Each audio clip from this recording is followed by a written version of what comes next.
예수님께서 화 있을진저라고 하는 7화 선언 중에 네 번째 선언의 말씀이 되겠습니다. 오늘 말씀의 제목, 더 중요한 것을 버린 자에게 화가 있으리라. 제가 다시 한번 여러분들에게 말씀드리면, 예수님께서 7번 동일하게 반복해서 화 있을진저 화 있을진저 말씀하고 있어요. 제가 이 말씀을 쭉 봐도 내용이 그렇게 별로 다른 것 같지 않아요. 그런데 예수님께서 7번 반복해서 말씀하셨던 이유가 있겠다. 그 이유를 가지고 저도 말씀을 준비하며 오늘 저는 여러분들에게 새로운 이야기를 하려고 하는 것이 아니라 우리들이 알아야 되는 이야기들을 다시 한번 마음속에 새기는 그런 시간이 되었으면 좋겠습니다. 제가 아마 두 번째 시간에 곡성이라고 하는 영화에 나왔던 한 아이가 했던 대사, 무엇이 중요한디 했던 말 기억하세요? 오늘은 바로 정말 무엇이 중요한지를 예수님께서 서기관들과 바리새인들에게 말씀하고 있는 거예요. 중요한 말씀의 포인트는 무엇이 중요한지 모르는 그들에게 화가 있으리라. 무엇이 중요한지 모르는 사람들이 하는 일들이 얼마나 무서운 외식인가라는 것을 우리들이 볼 수 있습니다. 바리새인들과 서기관들과 율법학자들은 많은 규칙들을 만들어 놨어요.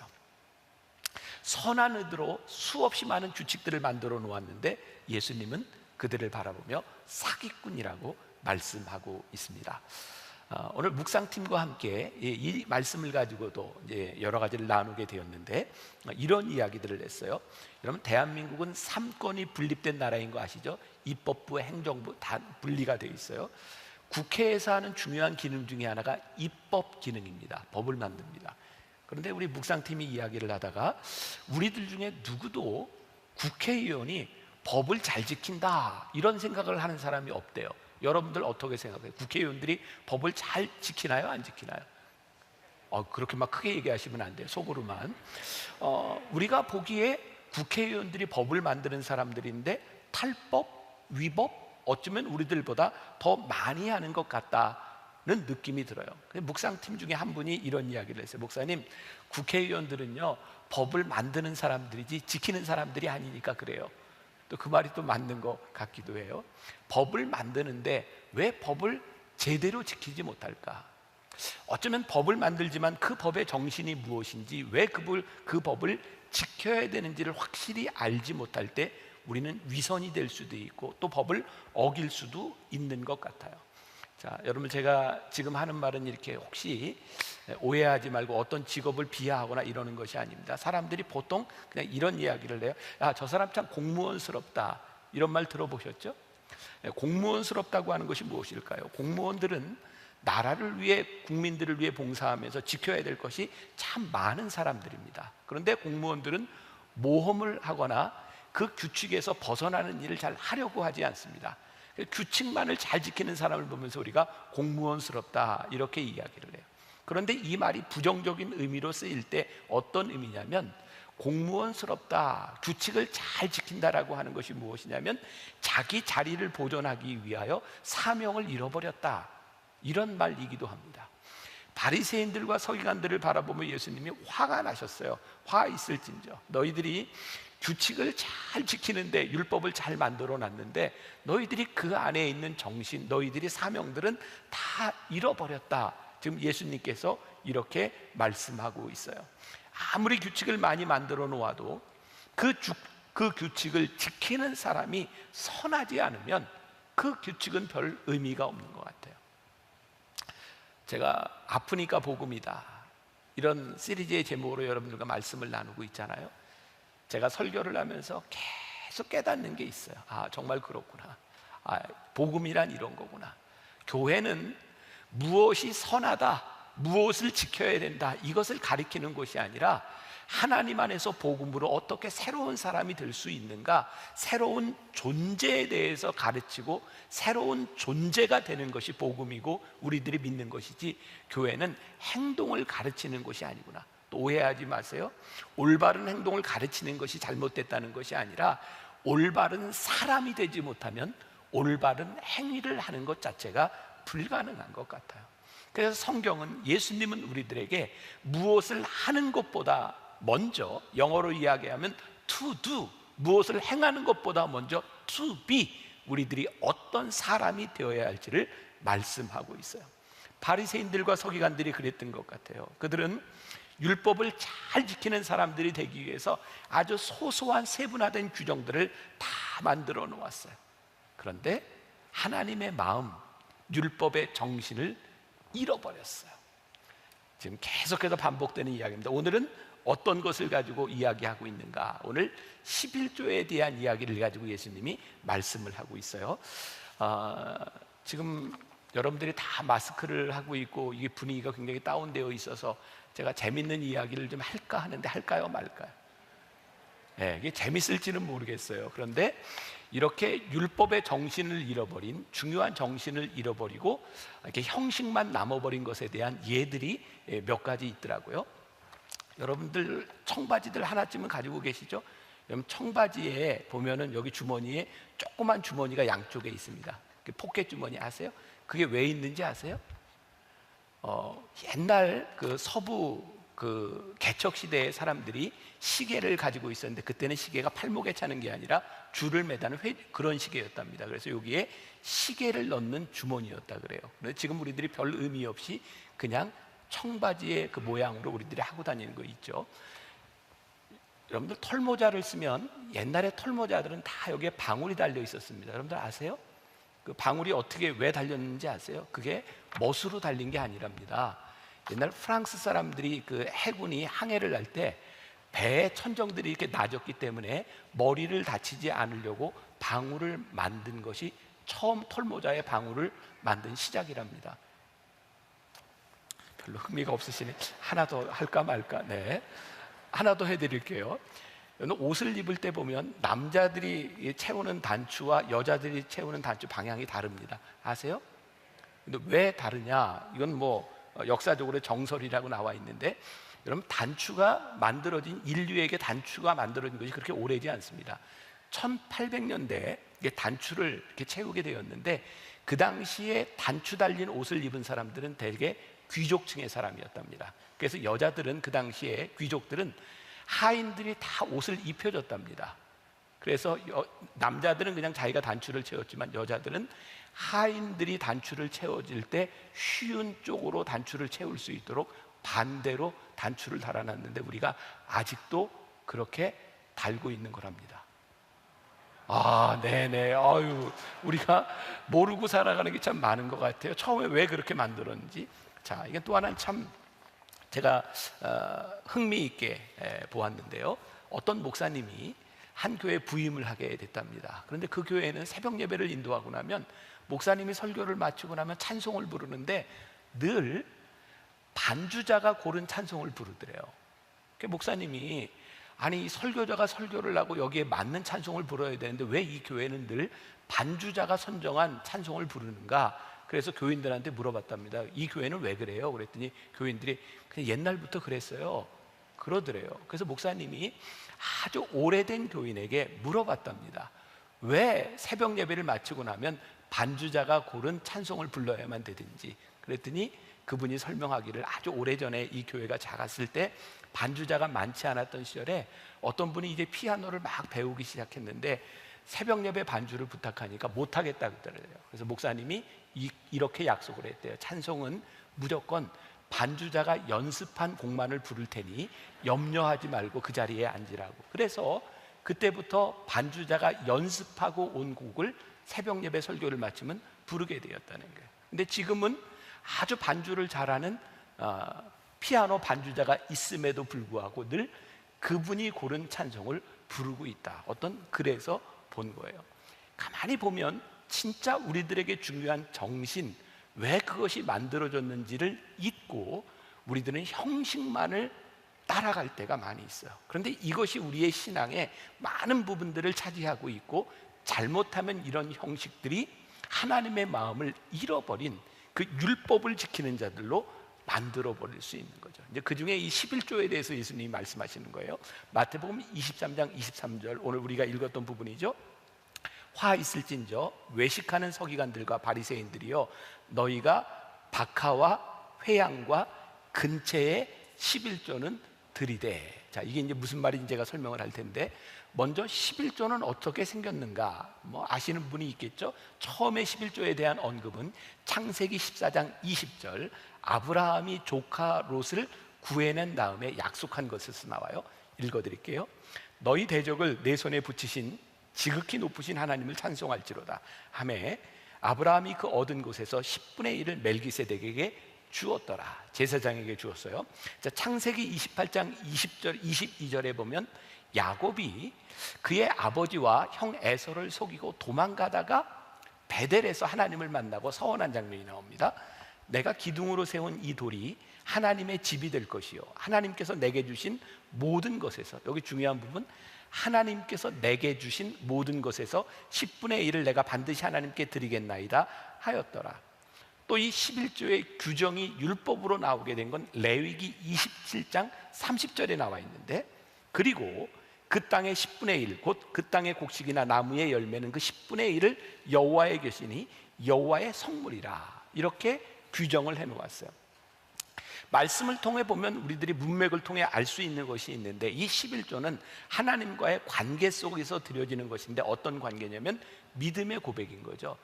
내가 가지고 있는 것이, 나에게 주신 것이 하나님께로부터 왔습니다 라고 하는 믿음의 고백을 드리는 것이 11조 정신의 시작이고요.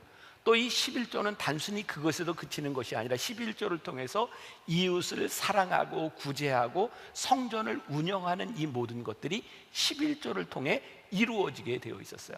그래서 이 11조는 내가 믿음의 행위로서 자발적으로 하나님 앞에 드리는 것이었는데, 언제부터인가 바리새인들과 서기관들과 율법학자들이 11조를 지키느냐 아니냐를 가지고 유대인됨과 그리고 율법의 완수자가 되느냐 되지 않느냐를 이야기하면서, 심지어는 오늘 말씀에 나오는 박하와 근채와 회양의 11조까지 지키게 만들었다 되어 있어요. 그런데 율법에 보면 사실 이전에는 박화, 근채, 회양에 대한 11조는 나와 있지도 않은 거예요. 그런데 그들이 이걸 만들었어요. 자, 그럼 여러분들에게 궁금증이 생겨야 당하는데, 박하는 뭐고 근채는 무엇이고 궁금하지 않으세요?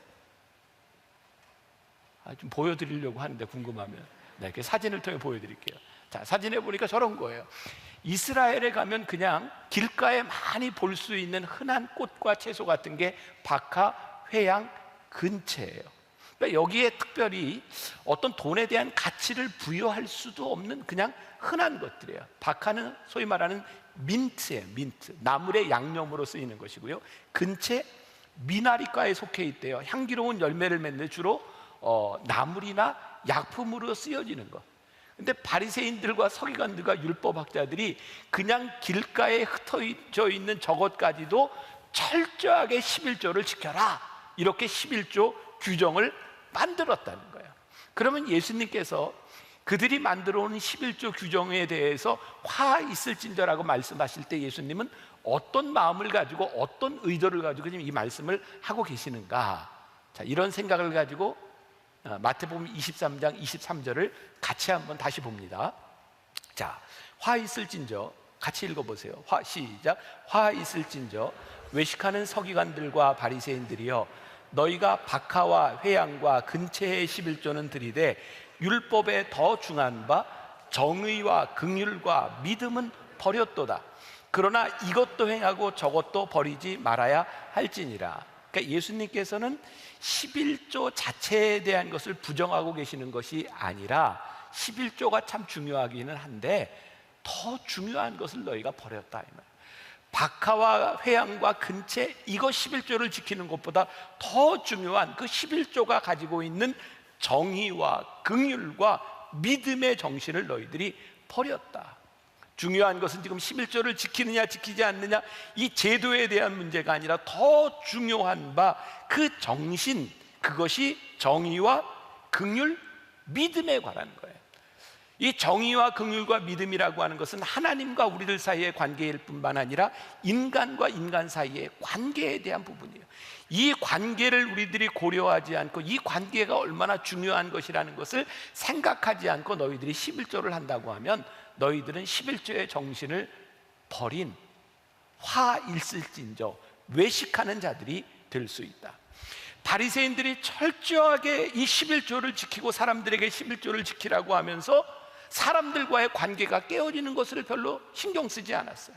하나님과의 관계가 무엇인지를 별로 신경 쓰지 않았어요. 예를 들어 볼까요? 오늘날로 예를 든다면 여기 있는 장사하고 사업하는 사람들 중에 내가 11조를 내야 되니까, 하나님 앞에 11조를 꼭 내야 되니까 내가 조금 탈세를 해서라도 이 11조는 좀 내야지 라고 생각하는 사람이 있다거나, 혹시 내가 오늘 주일날 하나님 앞에 예배를 드리며 11조를 드리기 위해서 다른 사람에게 꾼 돈, 빌린 돈을 갚지 아니하고 그 사람에게 피눈물이 나고 있는데도 그것을 개의치 아니하고 하나님 앞에 11조를 드리려고 여기 헌금을 가져왔다면, 하나님께서 오늘 우리들에게 이렇게 말씀하시는 거죠. 너희들이 박하와 회양과 근처의 11조는 지키되 너희들이 공의와 정의와 믿음과 긍휼의 마음 너희들이 잃어버렸다. 하나님이 그 11조 받으시겠냐?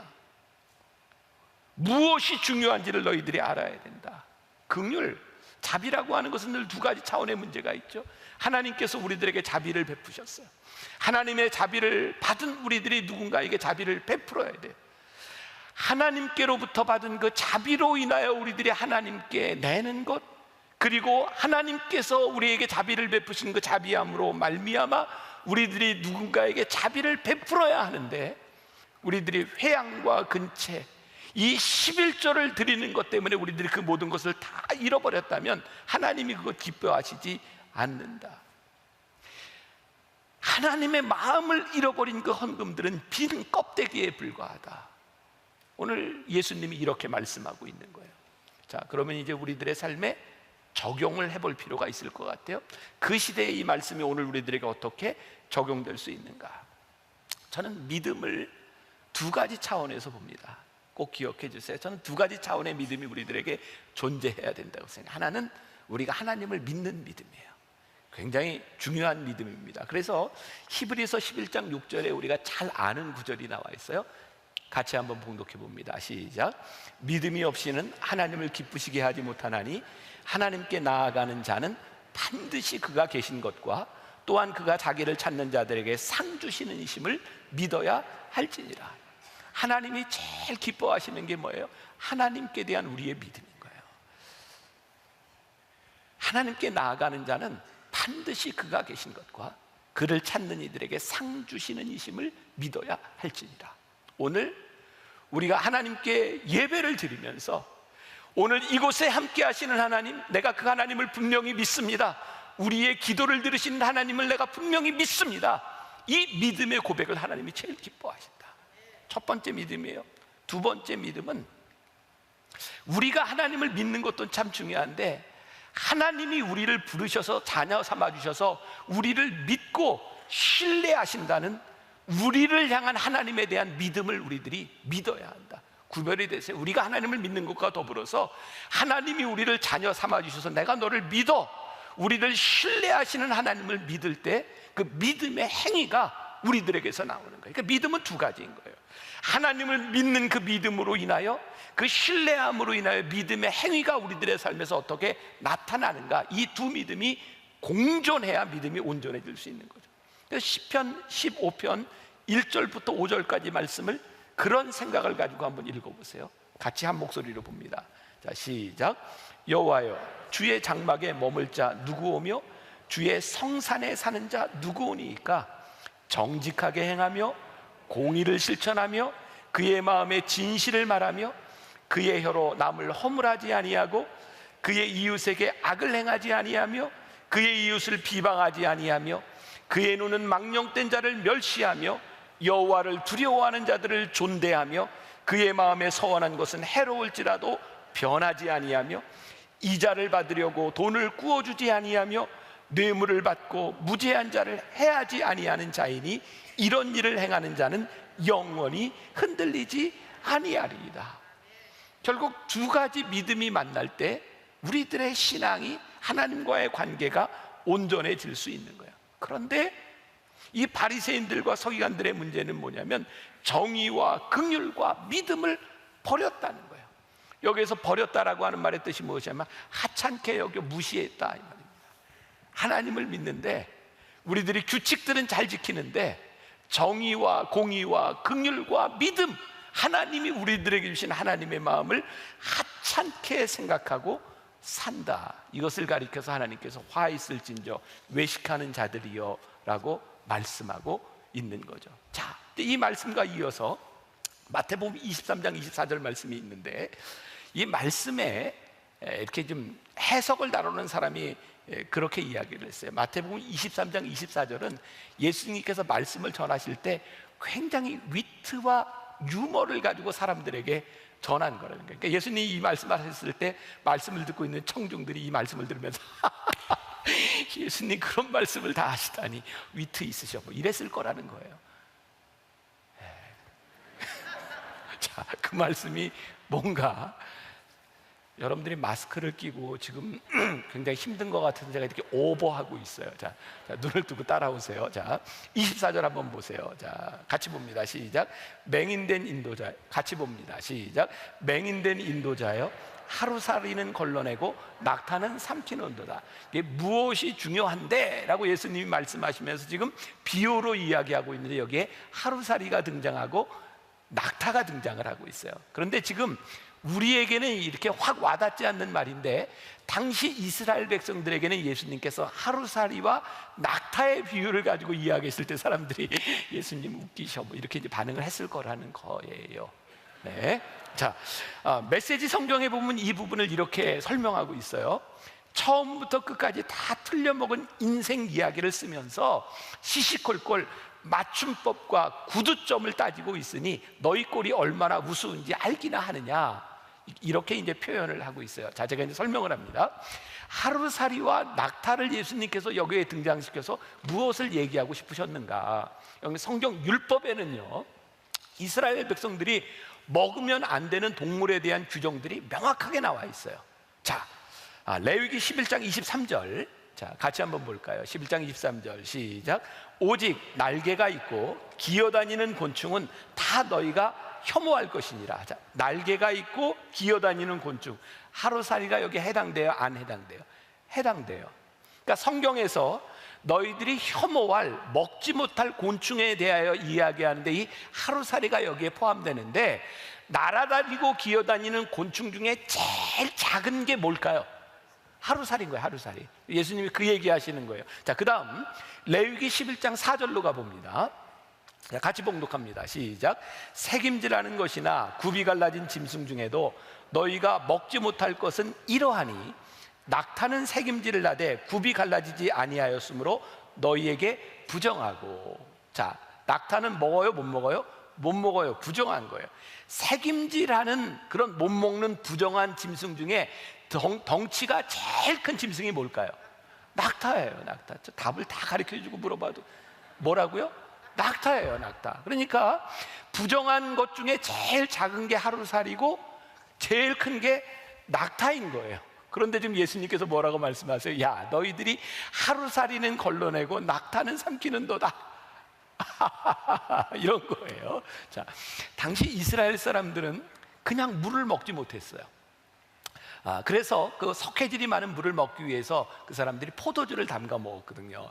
포도주가 달잖아요. 포도주를 담그면 낮에 하루사들이 거기에 와서 그냥 자폭을 해요.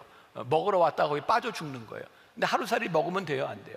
안 되니까 이스라엘 사람들은 포도주를 먹을 때 이 채에다가 하루살이 하나까지를 다 걸러내고 먹은 거예요. 그거 부정하지 않으려고. 예수님이 뭐라고 말씀하세요? 너희가 하루살이는 걸러내면서 낙타는 삼켰도다. 그러니까 지금 예수님께서 무엇이 중요한데? 라고 말씀하시면서 너희들이 그렇게 잘 지키는 것 같은데, 율법을 잘 지키는 것 같은데 실상 너희들이 얼마나 무서운 죄를 짓고 있는지 아느냐라고 말씀하고 있는 거죠. 율법이 우리들에게 주어진 이유는 작은 것들만을 걸러내려고 있는 것이 아니라, 하나님이 우리를 부르신 그 부르심이 무엇인지, 그 정신이 무엇인지를 알도록 우리를 부르셨는데, 우리는 작은 것 하나 지키며 그렇게 쪼잔하게 살아가고 있다는 거예요. 제가 얘기하는 게 어떻게 들릴지 모르지만 한번 생각해 보세요. 우리들 주변에 보면 꼭 집어서 말할 수는 없는데 좀 나쁜 놈 있지 않아요? 꼭 나쁜 짓은 하는 것 같지 않은데 아유, 나쁜 사람 있지 않아요? 표현을 좀 달라볼까요? 진짜 우리 주변에 보면 자기에게 주어진 의무를 진짜 잘해요. 할 일 꼬박꼬박 해요. 근데 아주 얄미운 사람들이 있지 않나요? 분명히 자기 할 일을 하고 의무도 지키고 법을 지키는데 얄밉고 나쁜 놈이라고 느껴지는 것은 그의 마음속에 진심이 없는 거예요. 세상이 우리를 바라보며 그리스도인들을 바라보며 저 기독교인들 참 얄미워, 정말 뭐라고 얘기할 수 없지만 재수 없어, 이렇게 이야기한다면 여러분들이 예배도 드리고 헌금도 하고 구제도 하고 뭔가를 하기는 하는데, 뭔가를 지키는 것 같기는 한데 그들에게 공의도 사라지고 믿음도 없고 긍휼도 없고 하나님의 마음을 잃어버린 우리들을 향하여 세상이 그렇게 이야기할 수 있다는 거예요. 우리들의 삶에 조금 더 들어가 본다면, 우리 부모들이 자식들을 향해서 이놈들아 주의를 좀 잘 지켜 라고 말을 하고 있는데 그게 그렇게 와 닿지 않는 거예요. 하나님의 사람으로 살아가는 것이 무엇인지를 우리들이 살아가지 못하며 우리들이 지키라고 하는 말들이 얼마나 허무하게 허황되게 들리는 일인지. 저는 미션스쿨을 나왔습니다. 중학교를 미션스쿨 나왔어요. 매주 한 번 내지 두 번 학교에서는 예배가 있었습니다. 저는 그 예배 시간이 별로 생각하고 싶지 않은 시간이에요. 전혀 즐거운 시간이 아니었어요. 채플 시간에 예배를 드리려면 늘 뒤에 선생님들이 몽둥이를 들고 서 있었어요. 예배 시간에 떠드는 애들, 예배 시간에 장난치는 애들, 예배 시간에 조용히 하라 그래도 말을 안 들으면 데리고 나가서 때렸어요. 무지무지하게 때렸어요. 그 당시에 예배를 드렸던 아이들의 마음 가운데 어떤 마음이 들었을까? 하나님이 우리를 사랑하셔서 우리를 부르신다는 그 마음들이 정말 있었을까? 제가 오래전입니다. 미션스쿨에 설교를 하러 갔다가, 이건 뭐 제가 참 마음 아픈 고백이죠. 내가 다시는 고등학교에 설교하러 안 오리라. 너무 힘들었어요. 설교하는 내내 선생님들이 몽둥이를 들고 복도를 왔다 갔다 하며 애들을 조용하라고 이야기하는 그것들이 틀린 게 아니에요. 예배 시간 조용히 해야죠. 자세를 똑바로 해야죠. 규칙을 지키는 것이 다른 것 같지는 않지만 몽둥이를 들고 다니는 선생님들의 마음속에 하나님의 마음과 믿음이 있었는가? 이것은 다른 차원의 문제인 거죠. 제가 이번 주에 어떤 우리 새가족과 함께 식사를 하게 되었어요. 어렸을 때부터 교회에서 신앙생활을 하고 자란 이 부부는 교회에서 교회학교 교사를 하게 되었대요. 근데 이 사람들은 독특하게 청소년부 교사를 하면서 늘 말썽 부리는 아이들에 대하여 마음이 갔대요. 이 아이들에게 밥도 사주고 어떻게 하면 교회 나오도록 할 수 있을까? 그리고 어떻게 하면 여름 수양회에 데려갈 수 있을까? 그런데 삐뚤어진 아이들이, 부모들은 중직자들인데 삐뚤어진 아이들이 수양회를 가지 않는 거예요. 모르겠어요. 저는 담배를 안 펴봐서 모르겠지만 담배를 피는 사람들은 그게 그렇게 끊기 힘들다면서요. 그 애들이 수양회에 가면 선생님이 있는데 담배를 못 피니까 심지어는 애들이 이 담배 꽁초를 주워서까지 피우고 그런 모습들이 얼마나 보기 싫은지, 그 아이들이 수양회를 가려고 하지 않는 거예요. 그런데 이 부부는, 부인이 남편에게 그런 애들은 꼭 수양회 가야 돼. 그러니까 자기가 꼭 데리고 가. 그리고 애들이 진짜 담배를 못 끊어서 못 펴서 그 시간을 못 견뎌서 애들이 못 간다 그러면 자기가 데리고 나가서 애들 담배 피고 그리고 냄새 안 나게 해서 데려오고, 그래서 예배 좀 참석시켜. 근데 어느 날 담배를 피고 오는 아이들을 바라보며 선생님 중에 하나가, 제가 표현 그대로 옮기겠습니다, 저런 새끼들은 하나님도 교회 나오는 거 원치 않으실 거야. 교회 다니는 아이들이, 청소년부 아이들이 담배 피지 마라, 그것이 틀린 것이 아니에요. 그런데 저런 새끼들은 하나님도 교회 나오는 거 원치 않으셔라고 말할 때 그것이 규칙에 틀린 것은 아니겠지만 하나님의 긍휼하심과 자비하심과 믿음을 버린 그 마음들을 바라보며 하나님이 화 있을진저라고 말씀하시지 않겠어요? 우리가 규칙을 잘 지키는 것에 대한 문제가 아니라 하나님의 마음이 우리들에게 살아있느냐. 어떤 청년이 고민을 이야기했어요. 유명한 크리스찬 기업에 다니게 되었답니다. 이 청년이 그 기업에 들어가서 너무너무 기뻤대요. 아침 시간이면 전부 모여서 큐티를 하고 기도하고 시작을 해요. 야, 내가 진짜 잘 들어왔구나. 그리고 이 기업이 소비자들에게 기독교 정신을 가지고 좋은 제품을 좋은 가격에, 그게 얼마나 좋은 기업의 가치입니까? 그런데 문제는 실무로 들어갔을 때 그 좋은 제품을 만들고 소비자에게 그 좋은 제품을 제공하기 위해서 중간 소비자들, 중간재를 만드는 사람들을 쥐어 짜내고 그 사람들이 손해를 보지 않으면 그걸 만들 수가 없더라는 거예요. 자, 여러분 지금 제 이야기를 들으면서 여러분들 마음 가운데 막 반발이 생기는 사람이 있을지 몰라요. 목사님은 기업도 안 해봤잖아요. 목사님은 어떻게 그렇게 쉽게 얘기할 수 있어요? 목사님 현실을 모르는 얘기 아닙니까? 저는 진짜 감사한 게 하나님이 저를 현실을 모르도록 만들어 주신 게 너무 감사해요. 제가 장사도 해보고 여러분들처럼 그렇게 여러분들의 삶의 현장에서 그렇게 부대끼며 살았다면 저 지금 이렇게 설교 못할지 몰라요. 이것도 고려하고 저것도 고려하고 얼마나 마음이 아플까.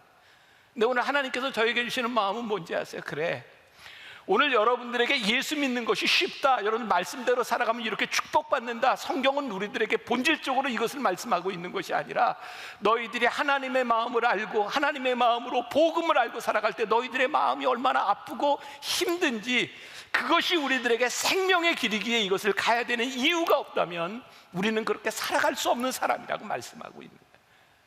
얼마나 정직하고 얼마나 공의롭고 얼마나 긍휼하고 그렇게 살아가야 되는지. 그런데 기업을 경영하는 이런 사주 측에만 이런 문제가 있나요? 주인이, 사장이 직원들에게 정말 잘해주려고 노력을 하고 정말 어떤 일이 있어도 정말 잘해주고 싶은 마음들이 있는데 이 주인의 마음을 모르고 자신의 욕심을 채우고 이용하려고 하는 사람들이 많아요. 점점 이용하려 하네. 이게 세상의 이야기뿐만 아니라 우리들이 복음을 듣고 살아간다고 하면서 우리는 하나님의 마음을 이용하려고 하고 나에게 들어올 이득이 무엇인가만을 생각하고 살아가는 사람들이 많아요. 중요한 것은 어떠한 행위를 하고 있느냐에 대한 부분이 아니라 이 행위를 하고 있는 우리의 삶 가운데 하나님 아버지의 마음이 있는가를 고민하지 않으면 우리는 복음을 살아갈 수가 없다. 우찌무라 간조라고 하는 유명한 일본의 성자라 불리우는 분이죠. 신학사상에서 이런 이야기를 했습니다. 교회는 원인이 아니라 결과입니다. 꼭 기억하십시오. 교회는 원인이 아닌 결과입니다. 교회가 있어서 신앙이 있는 것이 아니라 신앙이 있어서 교회가 있는 것입니다. 우리가 이 만나교회에서 신앙생활을 하면서 우리들이 잊지 말아야 될 것이 있어요. 여러분, 우리에게 하나님을 믿는 믿음과 신앙이 있기 때문에 오늘 교회에 앉아있는, 여기서 예배드리는 의미가 있는 것이지 교회 때문에 신앙이 만들어진 것이 아니에요. 여러분들이 교회 생활과 교회의 수칙, 규칙을 지키는 것이 참 중요한 것인데 그것 때문에 우리의 신앙이 있는 것이 아니라 우리에게 신앙이 들어가고 보니 교회에서 우리들이 지켜야 될 일도 있고 따라야 될 일도 있는 것이지, 이것을 혼돈하면 우리는 서기관들과 바리새인 율법학자와 같은 사람이 될지 몰라요. 여러분 혹시 그런 동요아세요? 깊은 산속 옹달샘 누가 와서 먹나요? 새벽에 토끼가 눈 비비고 일어나 세수하러 왔다가 물만 먹고 가지요. 이 동요를 들으면서 혹시 여러분들 그런 의문을 갖지 않으셨어요? 왜 토끼는 세수하러 왔다 물만 먹고 갔을까? 전 굉장히 중요한 본질적인 문제라고 생각하거든요. 토끼가 세수하러 왔는데 갈증이 나서 물을 먹고 보니까 왜 왔는지 잊어버리고 갔어요. 세수하러 왔다가 물만 먹고 가지요. 우리의 신앙이 왜 여기에 왔는지, 하나님이 우리를 왜 부르셨는지를 잃어버리고 내 만족이 채워지면 이것이 다구나, 그것이 믿음이 아니다. 무엇이 중요한지를 잃어버린 자들에게 화 있을진저. 예수님께서 바리새인들과 서기관들과 율법학자들에게 말씀하고 있어요. 죄송합니다. 하나님 믿는 거 참 힘들더라고요. 저에게 제일 힘든 게 뭔지 아세요? 설교하는 게 아니에요. 설교하려고 말씀을 준비하다 이것이 마음에 부딪히는 게 힘들어요. 이 말씀을 전하기 위해서 내가 이렇게 살아야 되는 게 힘든 거예요. 하나님 믿는 게 참 쉽지 않습니다. 주여, 생명의 말씀이 여기 있사오매 내가 주를 어떻게 떠날 수 있겠습니까? 오늘 여러분들에게 이 복음이 있어서, 이 말씀이 있어서 우리들이 붙들고 살아가는 것이지, 여러분들이 세수하러 왔다 물만 먹고 가는 그런 중요한 것을 잃어버린 사람들이 되지 않기를 간절히 소원합니다. 무엇보다 하나님, 제가 하나님 앞에 어떤 사람인지, 어떻게 믿음으로 복음으로 살아가야 될지를 잊지 않는 사람 되게 하여 주옵소서. 그래서 우리 한번 이렇게 찬양하면 좋겠습니다. 정결한 마음 주시옵소서, 정직한 영을 새롭게 하여 주옵소서. 예수님께서 서기관들과 바리새인들과 율법학자들에게 화 있을진저 말씀하셨던 그것 하나하나가 우리들에게 참 아프게 다가옵니다. 우리는 나름 신앙생활 잘하고 내가 교회 생활 잘한다고 생각했는데 우리에게 무엇이 중요한지를 잊어버리고 살아갈 때가 참 많이 있었던 것 같습니다. 나는 규칙을 지키기 위해 힘겨웠고 율법대로 살아가기 위해 버거웠는데 하나님의 마음을 잃어버린 우리들의 신앙이, 우리들의 삶이 얼마나 공허한 것이었는지도 깨닫게 하셨습니다. 아프니까 복음이다.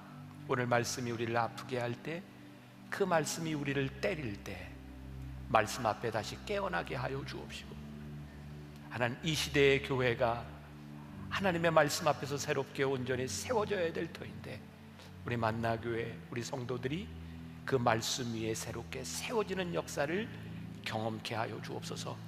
오늘도 하나님 앞에 드려진 귀한 예물들 하나하나를 기억하시고 이 시간을 힘겹게 지나가고 있는 우리 성도들에게 힘 주시고 능력 주시고 하나님 붙잡아 주셔서 승리의 고백과 믿음의 간증이 있는 삶이 되게 하여 주옵소서. 지금은 우리 주 예수 그리스도의 은혜와 하나님 아버지의 무한하신 사랑과 성령의 인도하심이 무엇이 중요한지를 분명하게 알아 하나님 마음에 합한 자로 살아가기를 소원하고 다짐하며 나가는 당신의 사랑하는 모든 백성들 위해 지금부터 영원까지 함께 하시기를 간절히 축원하옵나이다. 아멘.